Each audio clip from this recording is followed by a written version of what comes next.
बऱ्याच वेळेस लोक घाई असली की रस्त्यावरून गाड्या सुसाट नेतात। या घाईत त्यांच्याकडून नियम कधी तोडले जातात हेच त्यांना कळत नाही। पण कधी कधी युवा पिढी स्टंटबाजी आणि देखाव्यासाठी उगाच नियम मोडताना दिसून येते। पण आता अशाच नियमांचं उल्लंघन करणाऱ्यांवर कारवाई झाली असून दंड सुद्धा वसूल केला आहे।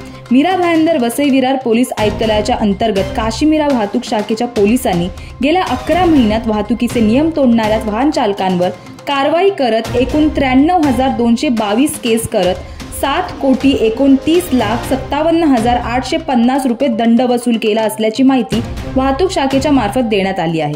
या वर्षात लगभग जानेवारी ते डिसेंबर महिन्याचा सर्वे बघितला तर वाहतुकीचे नियम मोडणाऱ्यांवर कारवाई केली असून 36,408 केस पेड आहेत तर 56,392 केस या अनपेड आहेत तर 422 कोर्ट केसेस आहेत। त्याचबरोबर 2023 मध्ये केलेल्या कारवाईत हजाराच्या वर लोकांचे लायसन्स सस्पेंड करण्यात आले होते।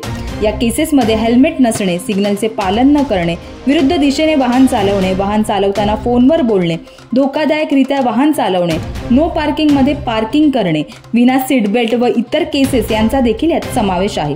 याच बाबतीत वाहतूक शाखेचे वरिष्ठ पोलीस निरीक्षक देविदास हांडोरे यांनी याबद्दल माहिती दिली।